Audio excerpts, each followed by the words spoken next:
ভাষা। এই 15 দিনে আমরা কৃতজ্ঞ এই অমূল্য স্বাধীনতা।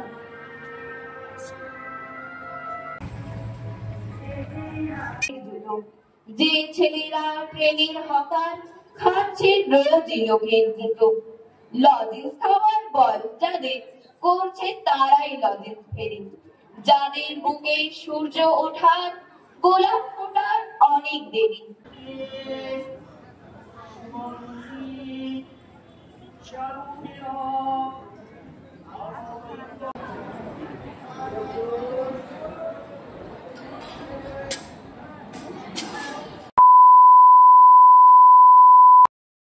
আজ হলো স্বাধীনতা দিবস, তাই সবাইকে জানাই হ্যাপি ইন্ডিপেন্ডেন্স ডে। গতানুগতিক নিয়মের গণ্ডি ভেঙে মেয়েকে আজকে অনেক তাড়াতাড়ি ঘুম থেকে উঠিয়ে ছেলে মেয়েকে নিয়ে চললাম ছেলের স্কুলে। ছেলে স্বাধীনতা দিবস উপলক্ষে আবৃত্তিতে অংশগ্রহণ করেছে, সেই উদ্দেশ্যেই কিন্তু আমরা সবাই মিলে চলে এসেছি। ছেলের আবৃত্তি অবশ্যই তোমাদের সঙ্গে শেয়ার করব, তার আগে সবাইকে জানাই গুড মর্নিং। সৌমেলি সারাদিনের আরও একটি নতুন দিনে সবাইকে ওয়েলকাম জানিয়ে একটি সুন্দর দিন শুরু করলাম। আজকের ভিডিওটি দারুণ হতে চলেছে, তাই তোমাদের সবার কাছে রিকোয়েস্ট থাকলো প্লিজ কেউ স্কিপ না করে শেষ পর্যন্ত দেখো। আশা করি আজকের ভিডিওটি তোমাদের দেখতে বেশ ভালো লাগবে। আজকে ছেলে স্কুলের সামনে দাঁড়িয়ে নিজের স্কুল জীবনের আজকের এই দিনটা খুব করে মনে পড়ছে। এই মুহূর্তে ছেলে স্কুলের প্রিন্সিপাল পতাকা উত্তোলন করে যাচ্ছেন।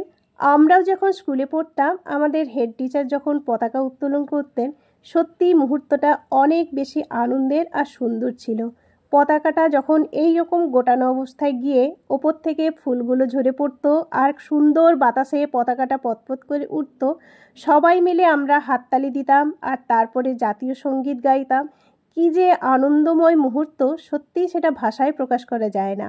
তারপরে একে একে সবাই শহীদদের স্মরণ করতাম।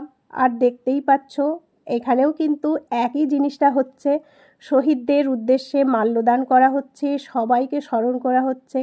সত্যি আজকে আমরা গর্বিত, আমরা স্বাধীন ভারতবর্ষে বাস করছি। কী যে সুন্দর মুহূর্ত আমি কাটাচ্ছি ছেলের স্কুলে এসে। ছেলের তো আনন্দ হচ্ছেই, ওর চোখ দিয়ে যেন আমি আমার ছোটোবেলাটা দেখতে পাচ্ছি। তারপরে এই দিকে দেখতেই পাচ্ছ ওদের সুন্দর একটা স্টেজ বানানো হয়ে আছে, পেছনে তিরঙ্গা একটা সুন্দরভাবে ডেকোরেশন করা আছে। আমার ছেলে ওই যে সাদা পাঞ্জাবি পরা, গলাতে নীল ওড়না লাগানো আবৃত্তি পরিবেশন করবে।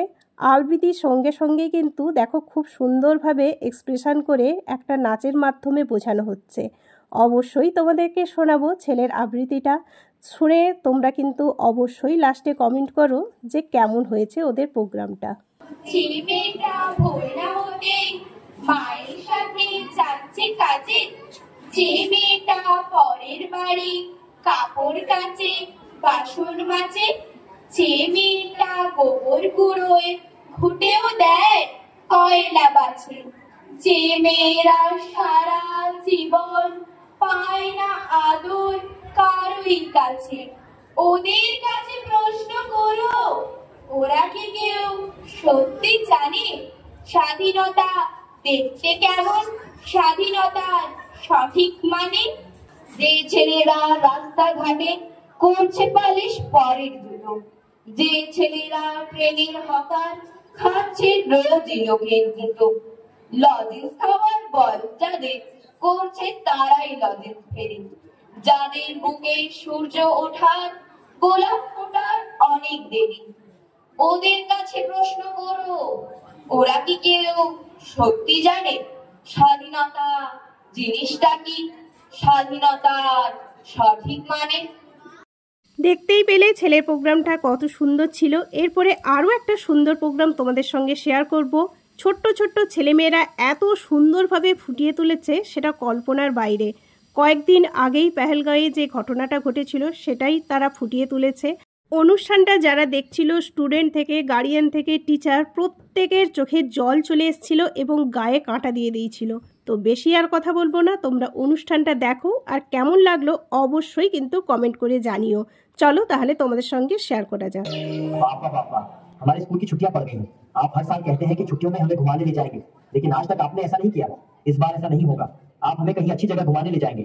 चलो रीना, जल्दी से पैकिंग कर लो, टाइम वेस्ट मत करो। अरे पापा पहले ये तो बता दो कि हम लोग घूमने कहाँ जा रहे हैं। आरो बेटा, हम ऐसी जगह जा रहे हैं जहाँ गर्मी का कोई नामो निशान नहीं होगा। तुम्हारे पापा कश्मीर जाने की बात कर रहे हैं।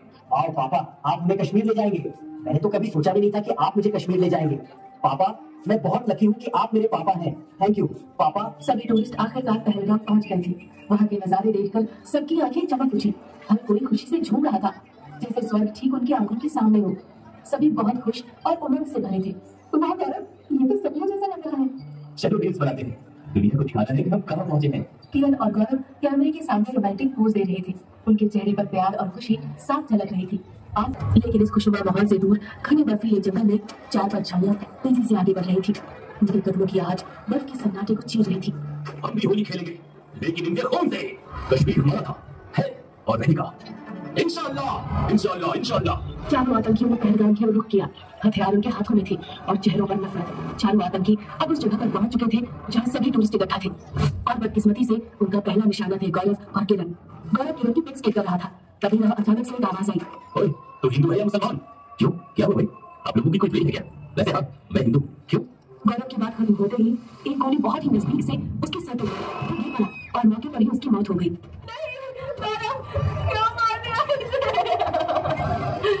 और अपने सियासी लोगों से बोल कि किसने तेरा ये हाल किया। इधर देखो, वहाँ और भी ग्रुप आ रहे हैं, वो भी हिंदू होंगे। तुम दोनों तरफ जाओ, हम इस हिंदुओं को खोजते हैं। ये दोनों आतंकवादी एक ग्रुप के पास पहुंचे जिसमें सभी उनके लोग थे। उनमें से एक आतंकी ने बोला, हिंदू एक तरफ हो जाओ और मुस्लिम एक तरफ, नहीं तो ओपन फायर करेंगे तुम सब पे। सभी लोग काफी डरे हुए थे, इसीलिए कोई अपनी जगह से नहीं हिला। फिर उन्होंने उनपे जोर डाला और न जाने क्या क्या अत्याचार किए और फिर एक एक कर हिंदू और मुस्लिम को अलग अलग खड़ा किया। उन्होंने इस ग्रुप के सारे हिंदू मर्दों को मार डाला, किसी को भी नहीं छोड़ा। हमें भी मार दो, हमें क्यों छोड़ा? हमें भी मार दो, हम जी कर क्या करेंगे? मेरे पति को तो मार दिया, मुझे भी मार दो। पापा, पापा, पापा। आप भी जो किया, आप जो सब बिल्कुल करो। ये सब मौके पे छवि आ जाए, ये मरते बच्चे हाथों में, ये माँ बना हाथों में, मुर्गा बस्ती मुर्गा डर, चले पत्थर में दिल पत्थर, चले पत्थर में दिल पत्थर। नाम क्या हो? भाई नाम की तारीफ करने वालों को उनकी कल्पना से भी बड़ी बना मिलेगी।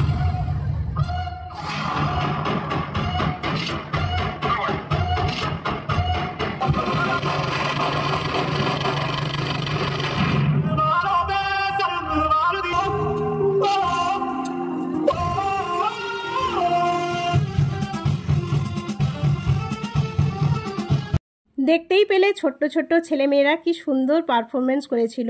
এই রকম বহু অনুষ্ঠান ছিল। সম্পূর্ণ অনুষ্ঠান আমরা শেষ করে এই মুহূর্তে চলে এসেছি বর্গভীমা মায়ের মন্দিরে। ছেলের স্কুলের একদমই পাশে মন্দিরটা। অনেক দিন থেকেই আসবো ভেবেছিলাম, কিন্তু সত্যি হয়ে ওঠেনি। ওই যে বলেছে না, মা না ডাকলে তুমি কখনোর জন্যই আসতে পারবে না। এটা একদম বাস্তব কথা, আমি সেটা মানি। আজকে মা ডেকেছেন বলেই কিন্তু আমি এখানে আসতে পেরেছি। এটা সতীর 51 পীঠের এক পীঠ। কতটা যে প্রসিদ্ধ সেটা নতুন করে তোমাদের বোঝাতে হবে না। আমরা পুজোর ডালি নিয়ে এই মুহূর্তে কাগজে নাম গোত্র লিখে নিচ্ছি। প্রচণ্ড মানুষের ভিড় দেখলাম। আমার মতো অনেকেই প্রোগ্রাম করে এসছে ছুটির দিনে মায়ের কাছে আসবে বলে। দেখতেই পাচ্ছ কত মানুষের যে ভিড়। তোমাদেরকে একটু যে মায়ের মুখটা সুন্দর করে পরিষ্কারভাবে দেখাবো সেটা হয়েই উঠছে না। যাই হোক, দেখে নাও সবাই কি দারুণ মায়ের রূপ। একদম অপরূপ সাজে সজ্জিত হয়ে আছেন। সতীর 51 পীঠের এক পীঠ বলে কথা। আমরা কিন্তু অজস্র ভিড়ভাট্টা ঠেলে খুব সুন্দরভাবে মায়ের দর্শন করেছি, পুজো দিয়েছি। এরপরে এই গাছটা হলো ইচ্ছে গাছ। এখানে অনেকেই নিজেদের মনের আশা জানিয়ে এইখানে ধাগা বেঁধে যায়, এই ঘটগুলো বেঁধে যায়। আবার অনেকের সেইগুলো পূরণ হয়ে গেলে ওই ঘট আর ধাগাগুলো খুলে যায়। মায়ের কাছে জানিয়ে যায়, মা তুমি আমার মনের আশা পূরণ করে দিয়েছ, তোমার থেকে আমি আজকে মুক্তি নিলাম। এই রকমভাবে আমরাও কিন্তু অনেকবার বেঁধেছি, কারণ মা কিন্তু প্রত্যেকের মনের আশা পূরণ করে দেয়। এবারে কিন্তু আমি পুজো দিতে এসে কোনো ধাগা বা ঘট বাঁধিনি ঠিকই, কিন্তু ইচ্ছে গাছের কাছে ধূপ প্রদীপ জ্বালিয়ে আমি আমার মনের আশা মায়ের কাছে জানিয়েছি। মন্দিরে যখন আমি এইভাবে ধূপ ঘুরাচ্ছিলাম, ছেলে মেয়েও কিন্তু আমাকে লক্ষ্য করছিল। ছেলে একবার বলেছিল, মা আমাকেও দুটো ধূপ দেবে, আমি ওই রকম করবো। ওকে ধূপ দেওয়ার পরে ও কিন্তু এইভাবে জ্বালিয়ে দিয়েছিল, আর মেয়েও কিন্তু দাদার দেখা দেখি একা একা এইভাবে করেছিল। ওর দিকে কিন্তু সবাই অবাক পানে তাকিয়েছিল। সব কিছু পুজোর পাঠ শেষ করে এখানে একটু ওয়েট করছি, আর সবাই মিলে একটু মায়ের প্রসাদ খাচ্ছি। তারপরে চলে গিয়েছিলাম টিফিন করতে। হঠাৎ কিছুক্ষণ পরে বর্মশাই ফোন করে বলল, আজ তো ছুটির দিন, দেখো তো মায়ের প্রসাদ পাও নাকি। লাইনে দাঁড়িয়ে সত্যি কুপনটা পেয়ে মনটা খুশি হয়ে গেল। তারপরে সময় মতো চলে গিয়েছিলাম ভোগ প্রসাদ খাওয়ার ভোগশালাতে। আজকের মেনু ছিল আলু ভাজা, ডাল, শুক্তো, মাছের মাথা দিয়ে কুমড়োর ঘন্ট, মাছের ঝোল, চাটনি, পায়েস। এই সব পেলে ছোট্ট ছোট্ট ছেলেমেয়েরা আমার কত খুশি হয়ে গেছে দেখো। এই মা কিন্তু শোল মাছ খায়, মানে শোল মাছ মাস্ট লাগবেই লাগবে প্রত্যেকটা দিন। অবশ্য পরিমাণে বেশি থাকলে তোমার পাতেও এক পিস পড়ে যেতে পারে। আর এই যে শোল মাছের কথা বলছি, এই মুহূর্তে তোমাদের সঙ্গে শেয়ার করছি এই পুকুরের কথা। এই পুকুরে আগে শোল মাছ চাষ হতো, এখান থেকেই মায়ের জন্য প্রত্যেকটা দিনই কিন্তু শোল মাছ লাগতো।